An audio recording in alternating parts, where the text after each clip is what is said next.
Hello and welcome to the Fast Track Travel Clinic with me, Simon Calder, and let's start in the departure lounge at Lisbon Airport, which is where Pt2 from the Canadian capital Ottawa was when his flight from Lisbon to Frankfurt was shown as delayed. He wandered off to the restaurant and returned to find the gate closed. The ground staff insisted that I'd missed my flight and it was my problem. I had to buy a new ticket to Frankfurt at the cost of $750 and missed my connecting flight to Toronto. Normal boarding procedures for international flights were not followed. Peter, I share your frustration because I was in a similar position to you recently, waiting for an apparently delayed flight from Heathrow to Prague. Rather than go to the gate, I stayed in the main departure lounge and sipped a coffee while keeping a close eye on the screens. Suddenly, the message changed to flight closing, and despite an Olympian sprint, I missed the plane and spent $500 on another ticket. My rights, like yours, amount to zero. It's always the passenger's responsibility to be at the gate on time, in your case half an hour before scheduled departure, even if you reasonably expect the flight to be late. And the airline is perfectly entitled to dispatch the aircraft without you on board. There's no international stipulation about when, or indeed whether, individual flights must be called. Next, Nicola Cooper from Wiltshire in southern England is missing her flight to Girona in Spain in a different sense because the airline Ryanair has cut the route from its winter schedules that are just taking effect. Is the suspension permanent? Now retired, we split our time between the Costa Brava and the UK.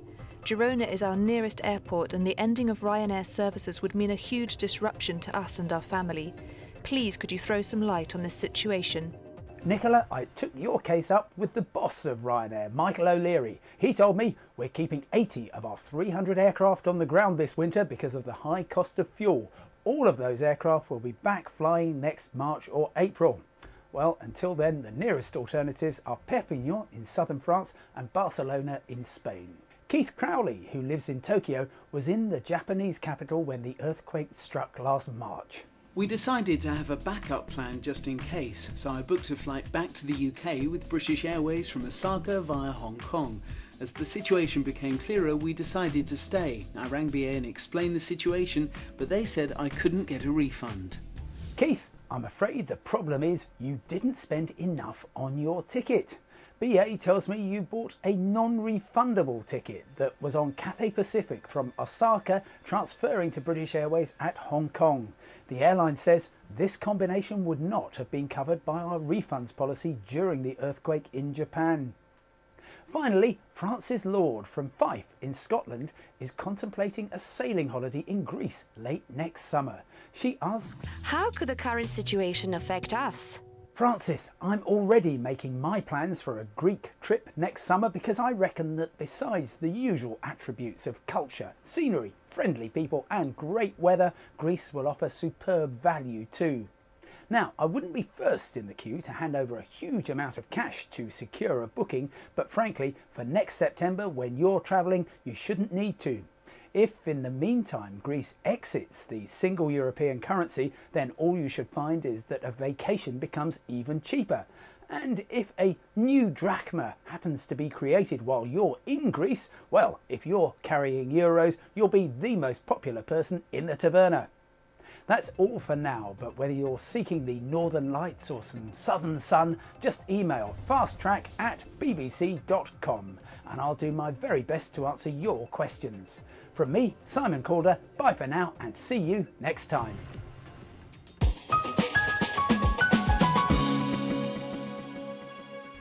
It's often said that while the 20th century will be remembered as the American century, the 21st will go down as belonging to Asia. A period when the economies of China and India leapfrogged over those of the West and came to dominate. What's often forgotten, though, is that both countries have a long history of trade and commerce, stretching back hundreds, if not thousands of years. Mike London travelled to Karnataka in southern India to explore the lost city of Hampi, once one of the most important trading centres in the world.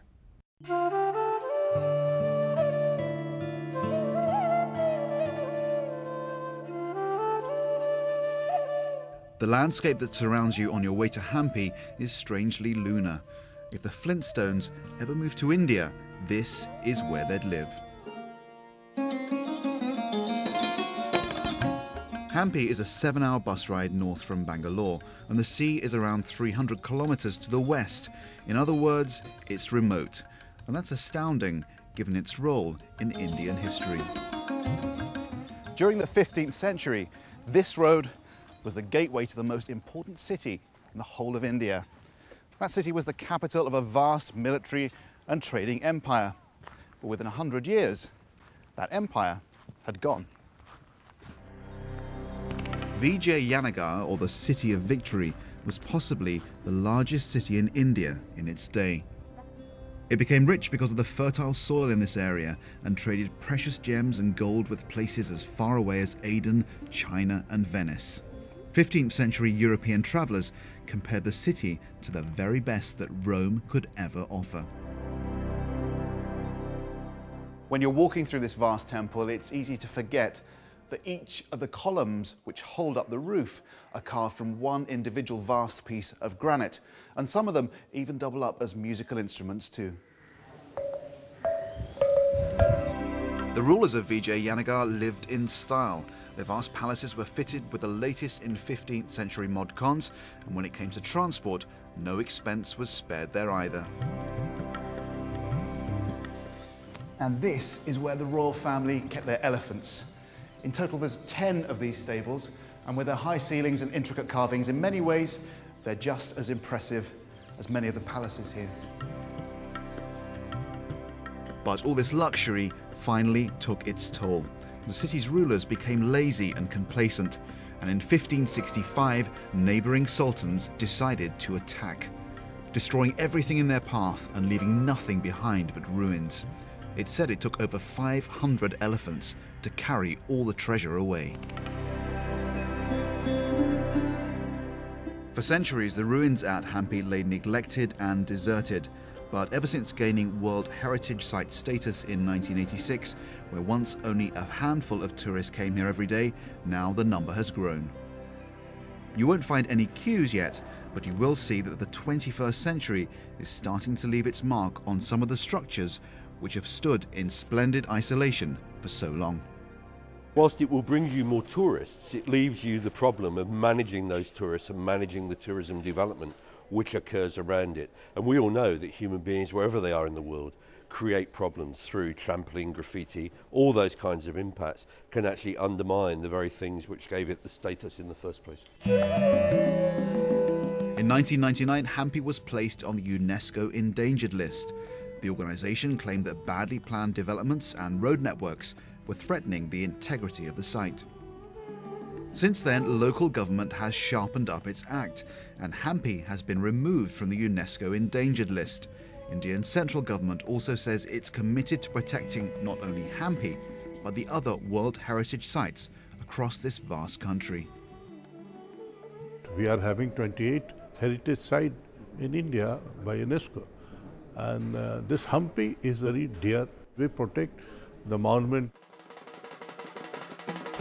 Don't come to Hampi expecting to explore in a few hours. The site is truly enormous. But take your time and you'll leave with an admiration for the people who built it, and a reminder that all empires rise and fall, some more quickly than others. Mike London exploring the wonders of the lost city of Hampi. And you can find more on Hampi at bbc.com/travel, where our India Direct season continues. And you can find reports on what to do in Goa away from the beach and tips on train hopping in Mumbai.